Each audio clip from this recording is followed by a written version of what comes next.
I just saw like this world of possibility opened up, and I just knew we had so much more power to create a better life and ultimately better health Yes. than we've been kind of taught or led to believe or not taught. And so I wanted to put all my teachers in a film to empower others. And it's weird that it became about physical healing, but ultimately it was just really about how our mind, if we can harness the power of the mind rather than get hijacked by the fear and the negativity that's in the tendency of the programming of the mind, we could really create, healing. Peace and riches blessings. I am Michael B. Beckwith, the host of Take Back Your Mind.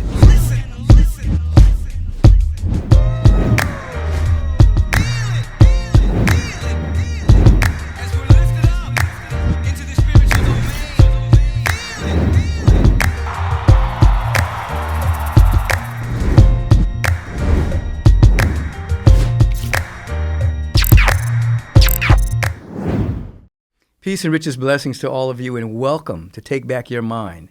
And you know that's a very powerful and important statement, because individuals' minds have, as I've been saying for a while, been hijacked by the world of appearances and superstitions and illusions. We have a mind. It's been programmed.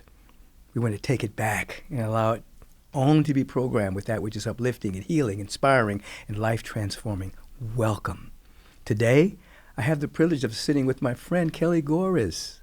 She's the individual who pulled together the documentary Heal, and then subsequently has a book of the same title. It's an award-winning film, and she brings out so much around the possibility of healing, creating the condition for healing, along with modalities. So we're going to be with her in just a moment, but right now, I'm responding to you. Every week, you're invited to send in a question, a life question of the week, and then we pick one of those questions and we answer it. So we're going to do the life question of the week right now, and then it'll be my privilege to bring to you Kelly Gores.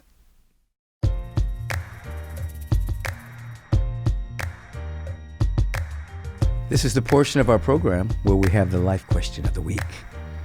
This week it comes from Cecilia in Los Angeles, and she writes this. In 2017, I ended a 13-year relationship with someone I was with since I was very young. Later, I became mentally ill and stopped working for 3 years, including the first 2 years of the pandemic. Fast forward to 2020. I reconnected with my ex, and we moved in together. And after working hard to complete a master's degree, my credentials, and licenses, I started my business operating a nonprofit offering home-based daycare and early intervention programs. Despite my success, I still feel lost in a sense of hopelessness. Is there anything that I'm not seeing? Oftentimes, people work hard to get to a particular accomplishment. And in your particular case, you actually wrote here, you worked hard to get your master's degree and all the necessary licenses to do the work that you do. Sometimes we have a romantic idea that when that happens, we're going to be happier, we're going to be more joyful, have a greater sense of peace. And so we placed this external accomplishment as the thing that's going to give us the peace. You did a good job. You accomplished something. Temporarily, you probably had a nice temporary high about it, but it wasn't lasting. That peace and that joy and that harmony, that sense of well-being, though you're grateful of that which you have accomplished, you are to discover that within yourself and then to infuse that into the work you're doing, into this particular way, this particular nonprofit that you started. You're bringing it to it rather than trying to extract the happiness from what you did. So what I want you to do is to look at the feeling. You say, I feel lost, in a sense of hopelessness. I want you to do a couple of things. I want you to do two things. I want you to just sit with the feeling of hopelessness, but I don't want you to tie a story to it. Just sit with that emotion called hopelessness underneath that, it's going to reveal to you something that you are unconsciously telling yourself. You're saying something to yourself. It might be something about a lack of self-worth. It might be something about how you want to be loved. It might be something in there that has nothing to do with your accomplishments. In that, as that is teased from the unconscious into the conscious, it begins to lose its power. So just sit with it without telling a story about it, feeling guilty about it, or judging it.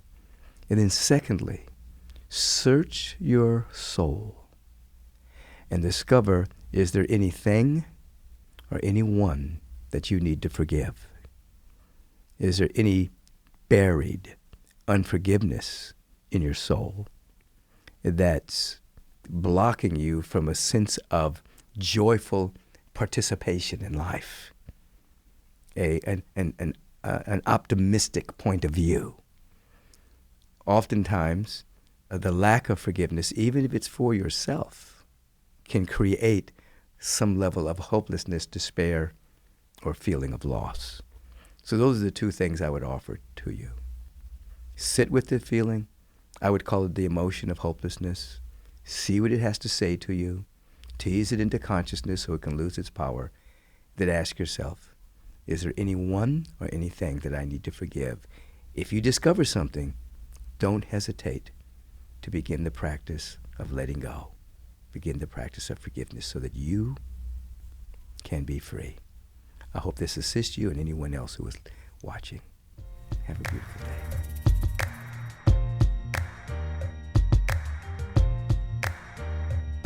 Peace and blessings, everybody. You know who I am. I'm Michael B. Beckwith, the founder of the Agape International Spiritual Center, and I'm welcoming you to our podcast. It's called Take Back Your Mind. Today, I am with Kelly Gores.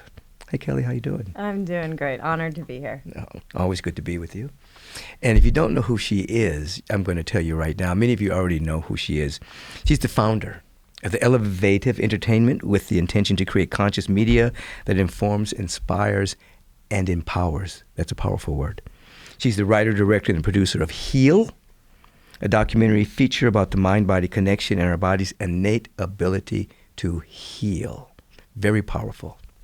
She's also authored the follow-up book, Heal, and is the host of the Heal podcast, of which I've been on there.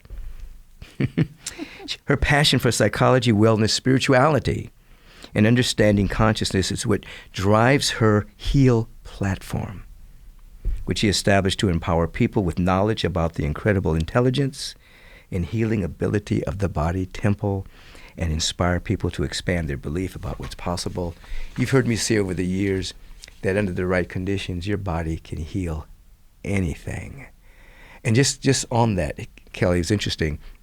Over the years, people would come up to me and they would say, oh, I've seen you in The Secret. I've seen you in the Moses Code. I've seen you in The Gift. Now, recently, people are coming to me and says, I saw you in that documentary, Heal. You know, that was very provocative. It was very beautiful. Thank you for your participation. So that's become a part of my identification now as well. You know, Yes. Michael Beckwith was in Heal. Yay. That was so. Before we get into Heal, you know, tell the folks a little bit about yourself. You know, how did this start for you? Sure. Well, you're a big part of the journey. Heal would not be without you, not only being in it, but inspiring me to listen to the call in my heart and then eventually trust that if I had the call in my heart, that I had also the ability to see it come to fruition. All right. So being a member of Agape was a massive leap into getting it done. But the Reader's Digest version of my story is I grew up in LA, Long Beach to be specific, and quite young my mom just organically got me into acting. People would stop her on the street because of my older brother, who's 2 years older, happened to be the cutest little towhead kid ever known to man, and people stopped her all the time. It was like, your kid is so cute, you should get him in commercials. And so she's like, okay, after the 17th person told her. So she found him an agent in LA, took him to auditions, and he wasn't really interested. And of course, I'm 2 years younger, so she tote me along And they're like, oh, just throw her in there. And I was like, hey, look at me, you know. So I started acting from a young age. And, you know, that was part of my journey. And I thought I was going to be this, you know, Academy Award-winning actress. And cut to, I mean, there's so many long, winding stories along the way, you know, with some spiritual awakenings or openings of curiosity along the way. But I would say in my late 20s, after leaving acting and coming back to it, I started noticing, I actually watched The Secret. A friend gave it to me, and I started like applying some of the journaling and some of the mind shifts that I had learned from the film. And in 3 months, my life like dramatically changed. I was like, whoa. Around the same time, I started going to Agape and I learned to meditate outside of Agape. My teacher, Light Watkins. And so it just like everything happened at once. And as I immersed myself into really like feeling like coming to Agape and just getting inspired and empowered to go that, you know, to know that we're not victims of life, we're co-creators of life. Right. And then seeing my gratitude journaling actually, you know, come to fruition and manifesting some pretty crazy changes in my life, I started getting way more passionate about that and quantum physics and energy and what we put out comes back to us and this magnetism of life than I was about, you know, getting a job. So I think like I'm competitive. I'm an athlete. Like I wanted to book the job because it made me feel good. It was my ego. But once I got to set, I was like, oh God, the magic is not here anymore. Like this is like ho-hum, a lot of sitting around, a lot of people in your face. Like I like kind of solitude. And so and you taught me this, like I started paying attention to what lit me up inside. And it was this power, this possibility. And if we, and this just, we're here to just create and express and, you know, and just like the acorn and the oak tree, like if we have a dream in our heart, God gave us everything it takes to make that dream come true. Absolutely. And to trust that. So people started coming up to me because my life was getting better and I was getting more vibrant because I was immersed in this world of spirit and I was practicing meditation and I was just downloading content. Like while I was running, I was listening to Abraham Hicks and just whatever, you know, all of us Eckhart Tolle and Wayne Dyer and all of you, just over and over, sitting in the traffic audition. I was just immersed in it. Right. And so people kept coming up. This is before Instagram and influencing, but they were just like, tell me what you eat, what you do, what you're like, because you're manifesting these great things and you seem so healthy. And so anyways, ultimately, I just saw like this world of possibility opened up and I just knew we had so much more power to create a better life and ultimately better health than we've been kind of taught or led to believe or not taught. And so I wanted to put all my teachers in a film to empower others. And it's weird that it became about physical healing, but ultimately it was just really about how our mind, if we can harness the power of the mind rather than get hijacked by the fear and the negativity that's in the tendency of the programming of the mind, we could really create, you know, healing, which again, stories that you told me in classes that I took from you about miraculous healing transformations. I was like, oh my gosh, everybody needs to know this. So like, we can heal everything. Absolutely, it's all possible. Yeah. I mean, I started off talking about Take Back Your Mind, but can you imagine? I know you can. You know, if we woke up every day and turned on the television, and it showed all remissions. It showed all the possibilities. People's minds would be totally different because now when an individual gets a diagnosis and then a prognosis, unless they take back their mind, unless they do something extraordinary, they just go down the path of that particular prophecy that the doctor has put on them. You know, so you were really inspired to heal, I guess based on your own healing as well, and then based on your own transformation. And then what did you say? You pulled all your teachers together and put them in one movie. Yeah, I was like, I can't continue to tell everybody why I'm so empowered. I'm just going to put all the teachers that taught me and throw them in the film. And, you know, so I curated a brilliant, powerful group of people that had changed my life. And, you know, that was kind of what was called the calling in my heart. Right. And I didn't do it. It was something I had to do. It was Right. just, you That's always a say calling. that the vision, Yeah. what's Vision the vision pulls. pulls? Yeah, Mhm. that vision pulled me, and I was like, okay, before I can do anything else, I just need to get this vision out of my heart because it keeps pulling. Right. One of the things that you talk about in the movie in terms of the mind-body connection is that the innateness, that we're innately healthy, that's natural to us. That health, vitality, vigor, health is, and the disease is not it's not normal, but we've normalized it. Right. I think you kind of captured that in the movie to a degree. Yes, and this is, and what Scripture tells us too is like, if you just allow nature to unfold, the flowers bloom, it regenerates, it thrives, right? It's, and the same would go. We're part of nature. Human beings are connected closely to nature. We're part of the stars, and so if we just allow ourselves to do what's natural, we would unfold with vitality. Unfortunately, because we've evolved and we have these, thinking brains, we've developed all these technologies and these toxins and technologies that has disconnected us from nature or denatured us and denatured our food. And so this is where the disease is. We are no longer in ease and in alignment with our natural form, and all these things are getting in the way. So what I'm trying to teach is that, or inform, is that our body has the ability to heal naturally in every moment. It's healing, it's cleaning itself up, it's detoxing. We just need to stop overburdening it with the things that are getting in the way of those processes. Right. So it's a matter of detoxification. That's what spiritual healing is about too. It's the same thing. It's like there's a dynamic of wholeness and wellness within us. It's just covered up by the guck of thoughts, beliefs, perceptions, superstitions, opinions, people's points of view, and through meditation and through other spiritual practices, we detoxify that. And then what's there is what we didn't create. We didn't create ourselves. That sense of perfection is already there. We're just uncovering it. This is the same thing that's going on in the body temple. We eliminate the garbage. We eliminate the processed, the food that's not really food. We exercise. I mean, you have all this in your movie. We have the right amount of exercise, hydration, nutrition, and then I want you to talk about this, thoughts that affect our body temple. The body temple can heal itself. And both of us have seen. I was working with somebody a couple of years ago, and I'm happy to say she's still very, very healthy. When my daughter came to me, she said, she's a real close friend of the family. She said, she has 2 or 3 months to live. And so I went over, and I said, first of all, in order for me to work with you, I have to have an agreement with you. Do you really want to live? I mean, do you really want to live? And she said, yes. I said, okay.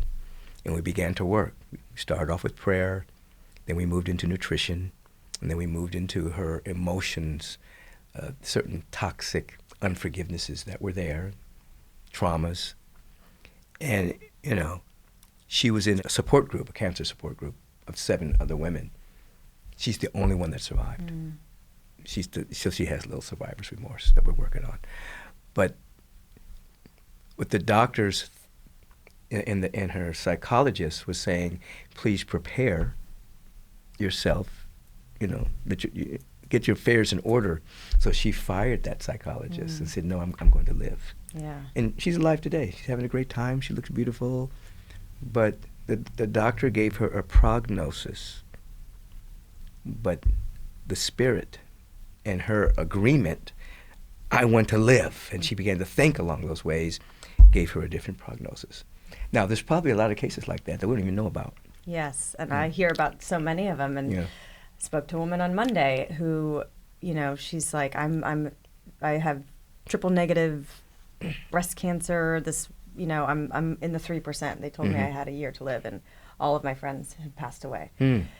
And she's just like, your movie changed my life, and I've done this, this, and this, and I'm still on disability. I'm still struggling. I still, I have no evidence of disease, but I have these spots, and I'm getting scanned every 3 months. So she's still in the fear and the hook of the, but she's done enough to where she's still here, And that's what I want to drive home. It's like, and I forget who says in the film, it might be you, just like, don't let anybody, go get the best medical advice you can get the diagnosis, find out what's going on in your life, but don't let anybody tell you what's possible for your life. And that's the prognosis. Right. And that's why these statistics are so grim, because and doctors don't intend to do this, but their words are so powerful. Language is so powerful, and it's programming.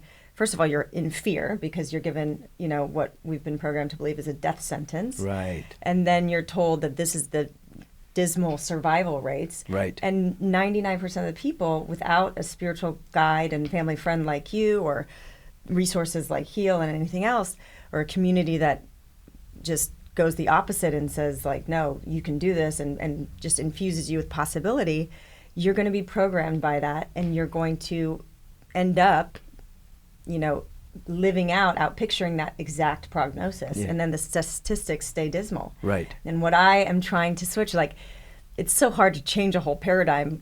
Cancer is prevalent, and we've associated with fear and a death sentence. Yes. So now I'm trying to just go. There's people have healed from every type of cancer, every stage, and look to radical remission and Kelly Turner's work. Yes. There's so many great examples of this, but let cancer still be a death sentence. Yes. But let the death sentence be to the person who you were that allowed the cancer to be. And let's let the true you, the you that's the authentic you, the divine nature of you that is longing to be expressed, come forth from that. So let the old self die, and the cancer can go with it, and then the real you, the authentic you, the divine you step through. Absolutely. You said something very important there, that when a doctor says the prognosis, what I said in the film was the doctors can give you a diagnosis, but the prognosis is up to you and God, or you and the universe, or you and your higher self. But on that particular point, I can remember when Ben Vereen, who's a longtime member of Agape, was hit by a car on Pacific Coast Highway and was taken to the hospital, and I went there as soon as I found out what had happened. And I went into the operating room, and I was watching them do the work. I was just standing there, and they said, "Who are you?" I said, "Dr. Beckwith," like that. And they didn't realize at that moment that I wasn't a medical doctor, and they kept on. But what they were saying while they were operating was, "Oh, he's not going to walk again. He's never going to sing again." They were working on him. He's unconscious, but all of this is going in him. You know what I mean? And, no, his acting career is over. Let's just make sure he survives. And I'm standing there like, what? And so I'm in prayer, and I'm neutralizing everything they say. It's like, nope, nope, nope. And then finally one person looks back at me and realizes I'm not a medical doctor. And they escort me out. And then they put a guard there. And and Johnny Coleman, who was the founder of Christ Universal Temple in Chicago, and Helen Carey, who was her assistant, had flown him to Chicago. And they wanted to go back and see him, but there's a guard there now. And they weren't going to let anybody back there anyway. And she said, "Well, we can't go back there. Let's pray." And Johnny Coleman was 6'7", something like that, maybe 6'5". And I'm 5'6", 5'7". And she looks down at me and says, "Let's let the little man pray first."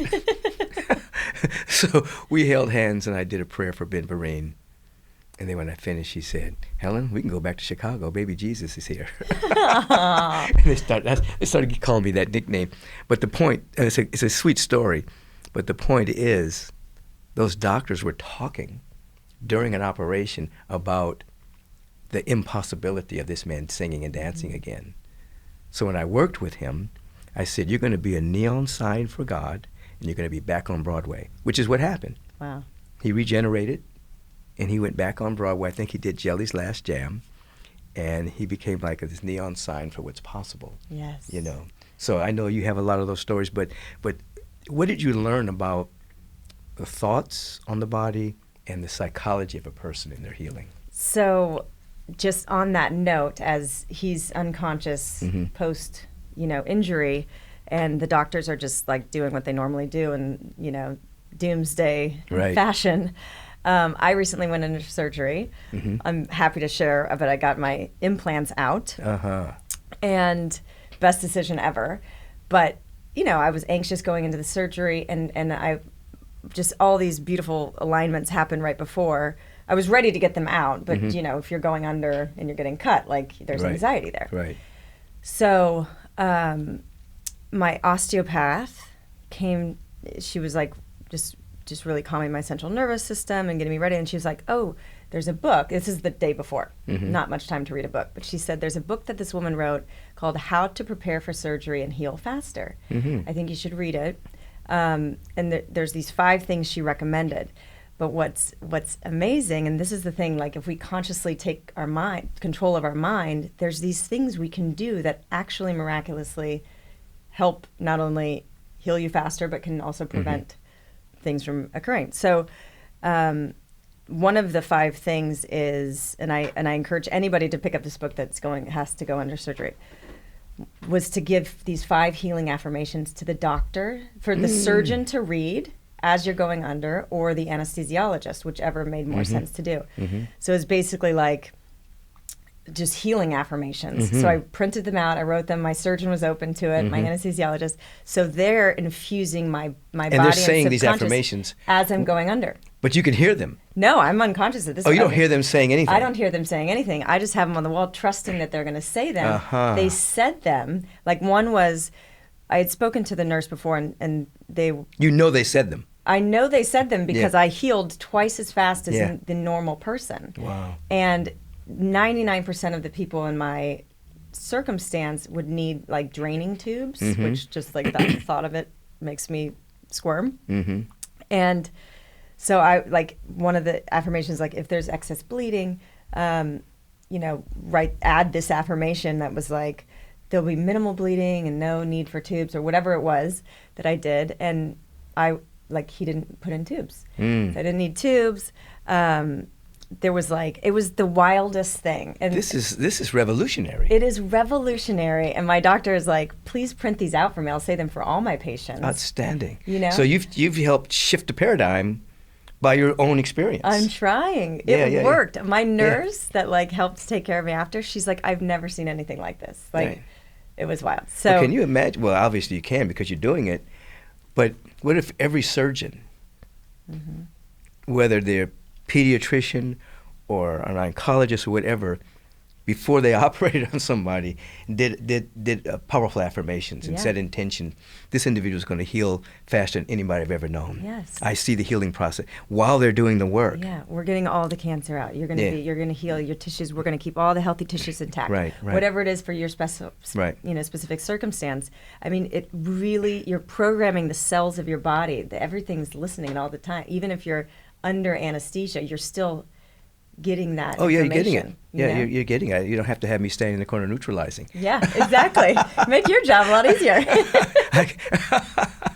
So continuing the psychology of a person. I mean, you went into surgery and your psychology was like, I'm going to be healed. Yeah. Your thought patterns were, this is going to unfold perfectly. So all that does affect the body temple then. It absolutely does. Right. And so so that's the direction we need to teach the individual to take their power back. And I was speaking to my friend I just had on the podcast, this woman Tara. She was actually my masseuse, and she massages a lot of very amazing, talented people in our Malibu area. And she got diagnosed with stage 4 stomach cancer out of the blue. She's like my age, seemingly super healthy Topanga girl. And stage 4 stomach cancer doesn't have a lot of options. It's like you got to cut out the stomach and do crazy chemo and radiation. And I knew that she had it in her to be to take her power back. And so, you can listen to all the details on the Heal podcast, but she, she had this spiritual awakening where Jesus came to her in a dream. This was during the same time. This was this summer, June. And so this is a few days after she got diagnosed. And now she's fully healing, and her body completely rejected chemo. The port almost killed her. It's this wild story, but the crux of it is the spiritual awakening she had. And at some point, on her journey, there was so much expansion and letting go of fear, but then there was like a little hiccup along the way where the port caused a blood clot that almost killed her. So the conventional medicine almost killed her. She was killed by the medicine, Yeah. Correct. which is the third leading cause of death. Correct. So she was almost an example of that, which is devastating. But she pulled through. But so she was exasperated at that point. So she went back after she's had this divine connection through, the previous 4 weeks. And she's just like, what do you want me to do? Like, God, like, guide me, please. And he said something like, it was something about putting your hands on the wheel. And so and she's like, but I don't know where to steer, or I don't know where to go. I don't know what to do. Guide me what to do. And he's like, the voice said, just put your hands on the wheel and I will do the rest. And so what that brought for me was the wheel is the physical vessel of our body temple. You, the hands, is your soul, your spirit. God, the divine, is the intelligence, the flow of life, the energy that's guiding you down your path of destiny and life and wherever you're supposed to go. But if you, the soul, the observer, the spiritual being having a physical experience, if your hands aren't on the wheel of your physical body temple, You're not taking responsibility. Yeah, and you don't know what it needs. The vessel is going to tell you which way it wants to go or what it needs. You know, it's going to vibrate differently. It's going to constrict. It's going to expand. So you got to put your wheel. You got to connect to your body and really listen to get quiet through meditation, prayer, connection with nature. To listen to what your body is telling you. Your body won't lie, and your intuition will also speak to you through your body, and whether it's chills or heart opening or whatever it is. And then, God will do the rest. You'll be inspired to move, but the spirit, you got to be connected to you got to be in your body. You can't be in the world hijacked by, you're letting your mind get hijacked by fear, by what the doctor, the man in the white coat says. Yes. Your body, if you're connected, your vessel will tell you. Yes. Your intuition will Well, I was going to even ask you about this in terms of, the body does communicate with us. And you're breaking that down before I could even ask you the question. Yeah. It gives you messages. Within if you unpack a symptom, there's something going on there. There's a thought, there's an emotion, there's a pattern, there's something that needs to shift. Yes. And this is what the body is telling us. Yes. Yeah. And this is the biggest. We've been taught in our current medical kind of system to silence symptoms. So pain is a symptom. Fever is a symptom. I'm loving you going here. Yeah. I mean, this is it. This is the key. So, like, our bodies are so intelligent and they're trying to heal. So when your body has a fever, it's fighting either an infection or a virus, like a bacterial infection or a virus, and many other things. But usually we want to get rid of the fever to escape the discomfort. But when we are suppressing the fever, we are now suppressing the body's innate system for the healing and the fighting of the virus. It's heating up to kill the virus. It's heating up to kill the virus. And so, my philosophy is, and I've got this beautiful holistic pediatrician for my daughter, and he laid it out, like, here's the levels of fever. Here's what to do. Like, at this stage, maybe give some homeopathy. At this stage, maybe give some supplements. At this, at like 103.5, then you can start giving Motrin or Tylenol. But if it's, up to 103.5, and don't quote me here, but I think that's the range, unless you or your child are experiencing debilitating discomfort, if you have a headache or if your body ache is so hard that you're in pain and suffering, of course, then you can treat it just to, like, if you need some assistance to deal with suffering. But if you're not suffering, if you can let the body do its thing and take a warm bath or use cold compresses, then you're going to move through this illness pattern a lot faster because your body is doing what it needs to do, what nature intended it to do to fight the virus. And taking that information and upgrade the system. So, like, for instance, I had the flu on Monday and Tuesday, and I had a fever. I didn't have a headache. I had a massive body ache, but I was like, I want to move through this as quickly as possible. So I'm taking the oscillococcinum or whatever, that's like homeopathic flu, which is a miracle, by the way. And then the elderberry syrup and vitamin D and everything else, vitamin C, and resting and tons of fluids. but I didn't take anything until the second day because the body aches were so bad, and I was starting to get a headache. I took Tylenol once, but I let the fever do its thing. I let the body do its thing, and I just enhanced it with nutrition and homeopathy and Epsom salt and baking soda baths and rest, which is what your body is trying to tell you to do when it feels like it got hit by a truck. It's get in bed and sleep. Don't stop doing things. So again, all of that to say, symptoms are feedback and from the body that something is out of balance. Fever is an alarm bell that like, okay, I've got it. I'm handling it. There's something going on. Rest, drink fluids, whatever. And our tendency is to silence. So it's as if it's an alarm. The symptom is an alarm bell that something is out of whack, out of balance, to get our attention. Then we've got to investigate. Okay, what could that be? And but unfortunately, a lot of conventional medicine just turns off the alarm while there's still a fire burning down the house.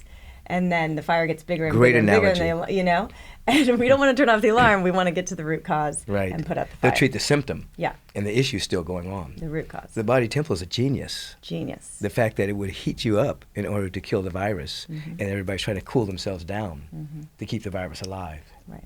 It's powerful. Powerful. Tell us a little bit about the placebo effect. I think you covered that a little bit in the movie too. We did. And what's fascinating to me is, they say placebo is all in your mind, but it's this, they use the placebo to kind of, from my understanding, it's how they test a drug's efficacy. Right. So they have one group that's taking the actual drug, and then they test it against another group that's taking a sugar pill. Or let's say if the drug is a shot. They put the actual drug into the IV of the one group, and then they put saline solution, which is an inert substance, into the IV of this other group. Neither the scientists observing nor the people taking in either group know which group they're a part of. So that it's double blind. Nobody has any expectation of what it, but everybody knows what study they're going in for. So they have some expectation. Right. And of what's going to happen, and they have a meaning of like, okay, so this placebo pill or this pill is supposed to help with my depression, so it's going to make my depression better. So since the people don't know which group they're in, whether they're in the placebo or whether they're in the real drug group, they're both taking a pill expecting something, sort of reaction that's going to help their depression get better. And so in like 75% of the placebo cases, a lot of people like reported got better, and so what we've learned is that when you have meaning about something, when there's a meaning associated, so that there's something that's supposed to do something, and then you have an expectation about that, your mind is not just thinking and imagining that you're feeling better. No, what your mind is doing is triggering the brain to release that exact chemistry. I always thought it was like the mind is playing tricks on the body and you think you're feeling better even though it's a sugar pill. No, what I learned is your mind is actually triggering the most powerful pharmacy on the planet, which is our human brain, to release the exact same chemistry that actual drug pill is supposed to release in your body. But it's doing it naturally. It's doing it naturally. Yeah. It's crazy. Yeah. So this is the biggest pharmacy right here. Yeah.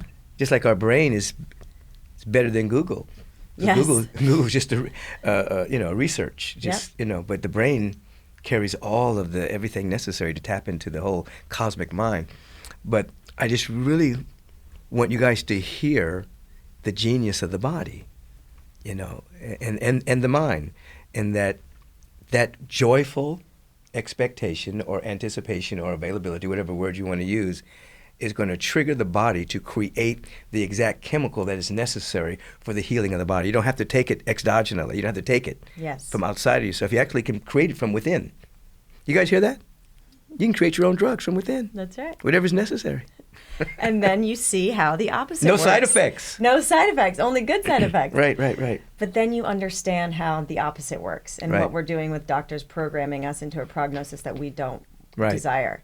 And that's called the nocebo effect. Right. So if you have an expectation that this pill is going to make you better, whether it's a sugar pill or the real drug, 75% of the time, it's going to make you better because your brain is releasing that exact same chemistry. Right. Now, if a doctor says you have 3 months to live Mm-hmm. and 98% of the people with your diagnosis die within 3 to 5 months, and you expect that result, your brain, your heart, your body is going to release that chemistry, That's right. give up. Your cells are listening to that, Right. and everything is going to start degrading, give up, white flag, Right. and you're going down. You make the doctor right. It's a self-fulfilling prophecy. Yes. So Absolutely. we really have to be careful of... Well, that's why when I went to the woman's house, I had to get an agreement from her. Yes. Because she had already been programmed by the doctor that it was over. She was 78 pounds and she was out of here. And I had to say, do you really want to live for real? You ready to go through this healing process? And she said, yes, Baba. She called me Baba. Yes, Baba. Yes. I said, okay, let's go. Let's do it. Yeah. Yeah. So the other thing you covered in the movie was forgiveness as a healing modality. What did you discover? Oh, well, I discovered it's harder to do than to talk about. Still working in progress. But it's interesting. I feel like forgiveness for me is kind of this thing I'm so aware of right now because we're living in this cancel culture. Oh, yes. And we have zero forgiveness for others. As a culture. As a culture. Yeah.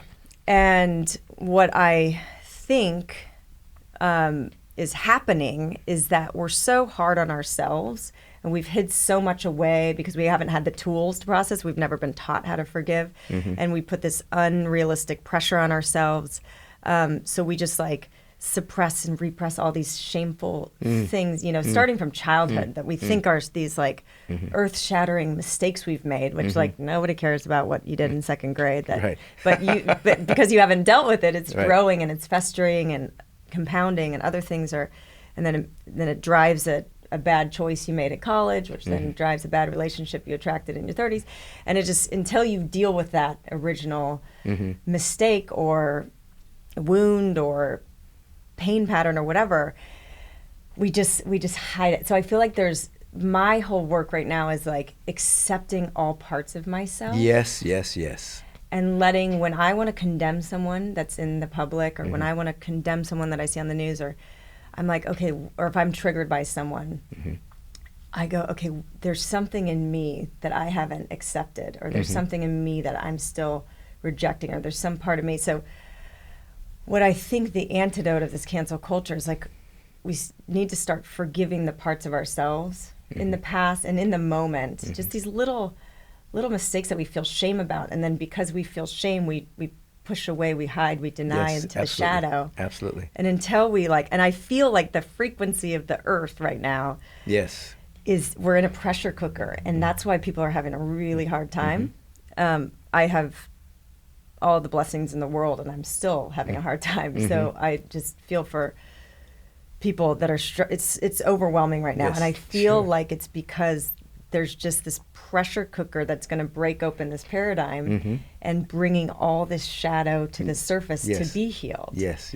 And so we need to start practicing forgiveness of ourselves so ultimately we can be forgiving of others, because this is just not sustainable. Right. You've covered a lot of material there. The classically, everything we press or suppress, it's still expressing at some level, as a symptom of disease, a blockage of energy towards our success. So classically, and you said this, classically, whatever repression is done unconsciously, suppression is done consciously. It expresses, or the classic way we do it, as you said, we project it. What we're suppressing or repressing, we project it onto other people. We say, she made me feel this way. The world makes me feel this way. It's actually the other way around. Everything we're repressing or suppressing is actually creating the world that we see on the news. It's a condensation of all of those things that we are repressing. And the other way that we deal with it is escapism.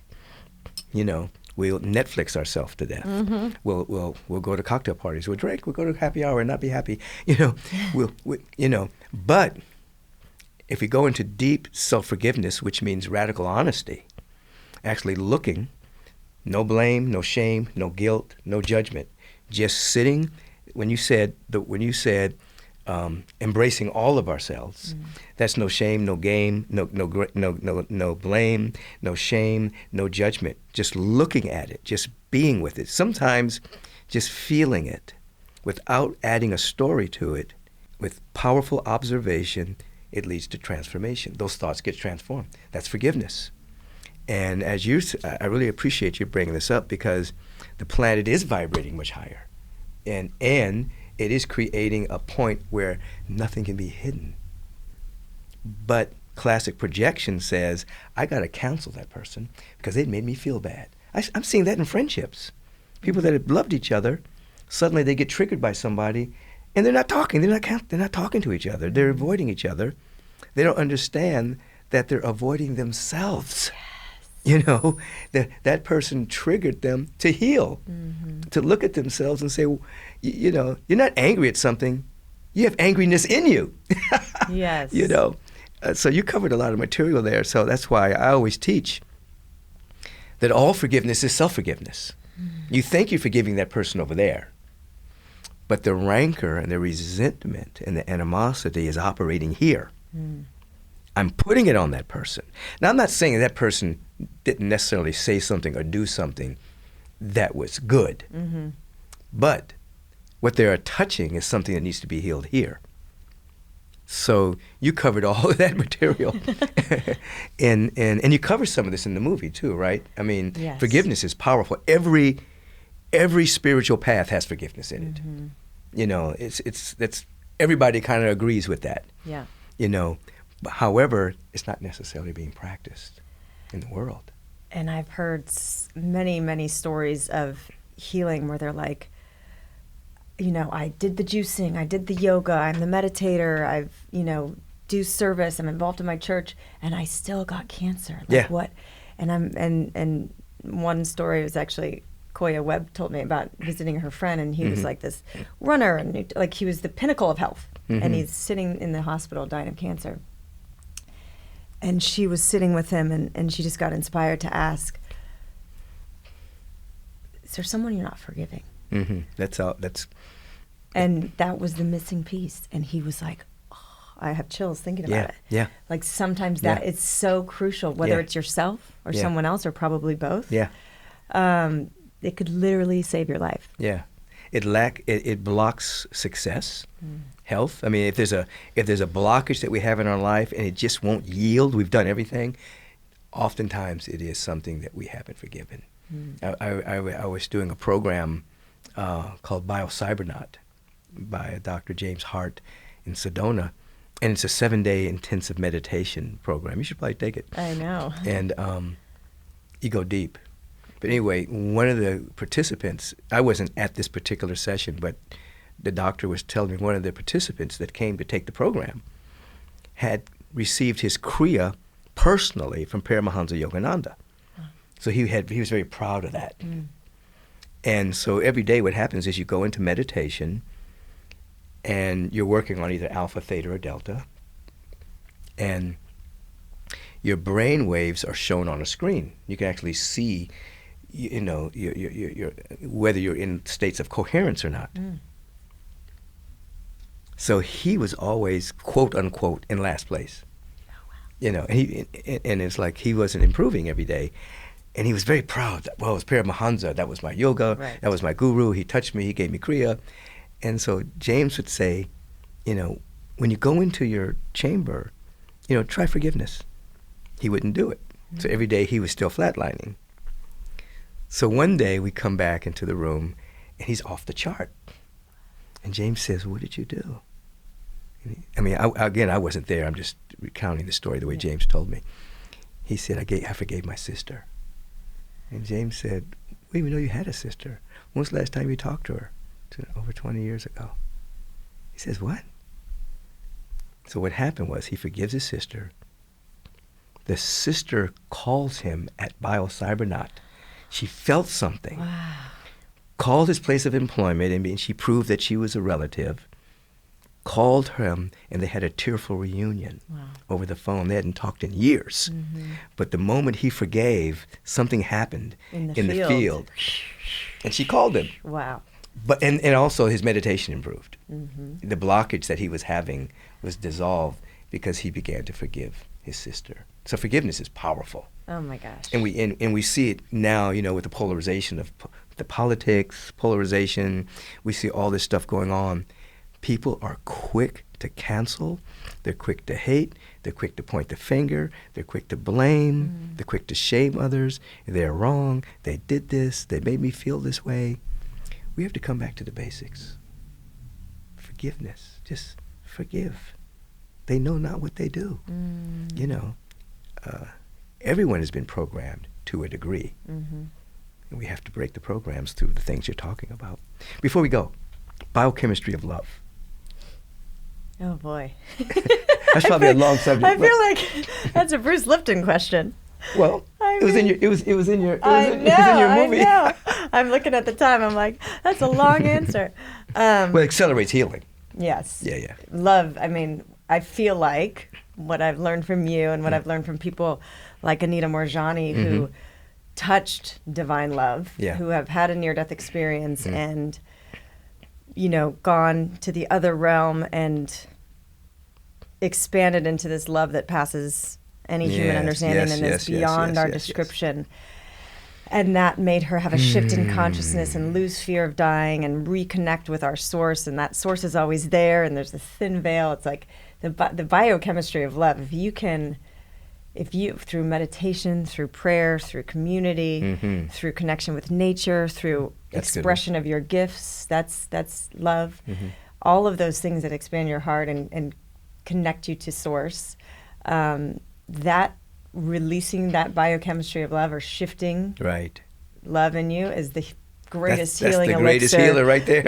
And that forgiveness is an act of love, of self and others. But when that man was forgiving his sister, and it had been so hard to do for 20 years, look what it opened up in his world. And God knows what that coherence brought to him moving forward. So as you say, forgiveness, all forgiveness is self-forgiveness. It just makes me want to go home and go, oh my gosh, who do I need to I want to forgive everybody now because I want to remove all these blocks that have been blocking me. But that's an act of love. I know exactly what you mean. I know exactly what you mean. Well, listen, I'm so glad you're with me today. Appreciate you. How can people find out about you? How can they tune into your podcast? What's your website? Yeah. HealDocumentary.com. We're at Heal Documentary on Instagram and Facebook and all the things. The Heal podcast is on Spotify and Apple iTunes and on YouTube. You could watch our videos there as well. And I love you. Thank you for having me. That's Kelly Gores, or Gores. However you put it. And she put together the book and the movie called Heal, of which I was very happy to be a part of. And obviously, thank you for being here at Take Back Your Mind, and sponsored by the Agape International Spiritual Center and Adaptozen.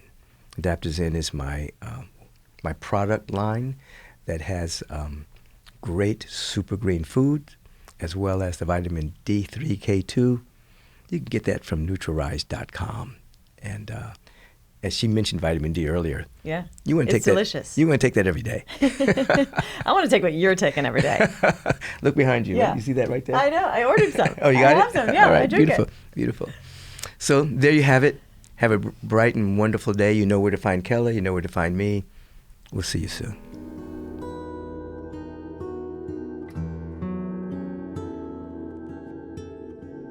Radical blessings to you. This is the portion of our podcast, Take Back Your Mind, in which we have a brief meditation. Meditation is ultimately paying undistractable attention to reality.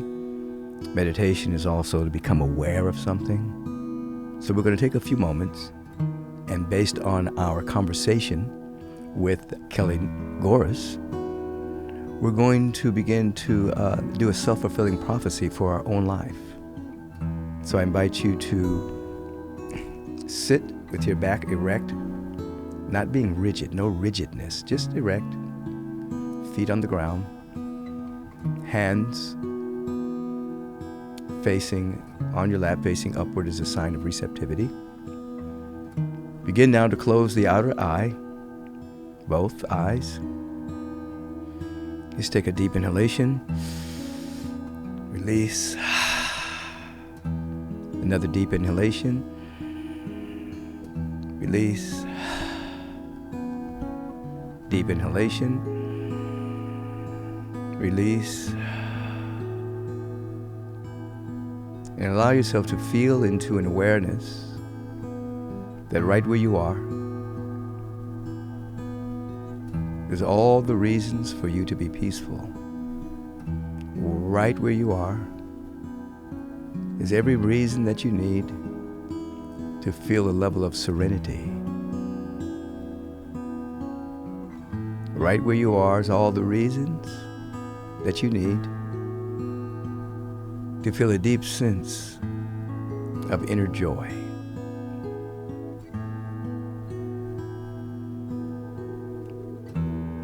So peace, serenity, and a joy are being activated in this moment.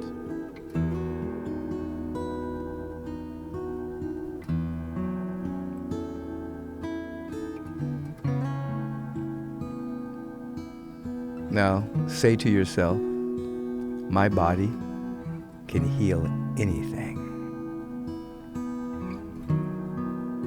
Say it again, my body can heal anything.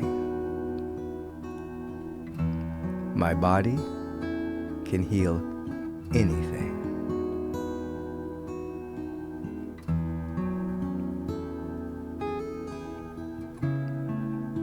Now give yourself a prognosis. Say, health and harmony and wholeness is the order of the day for me right now. Health, harmony, and wholeness are the order of the day for me.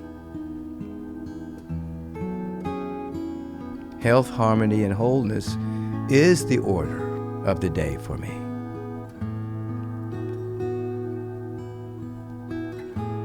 This is the prognosis of my life.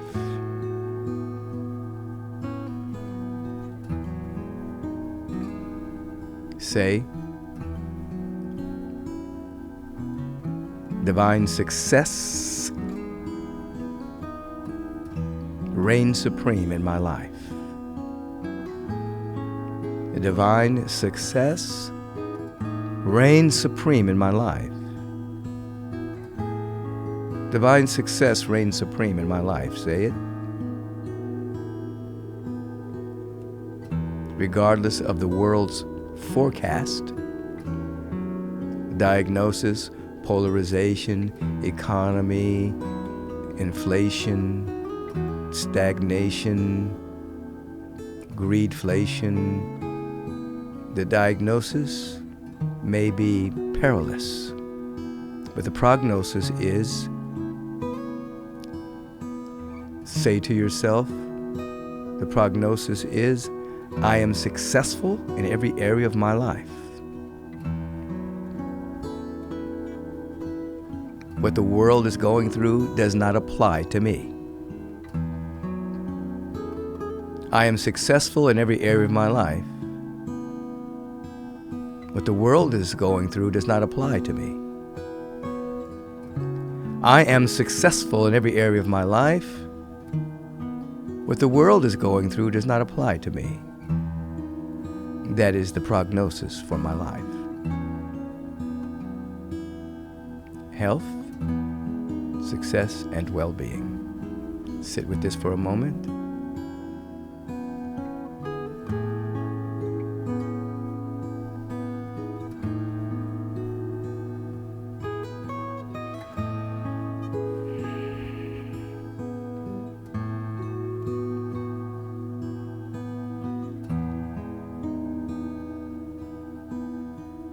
Take another deep breath.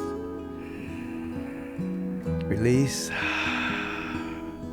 Open your eyes with a beautiful smile on your face.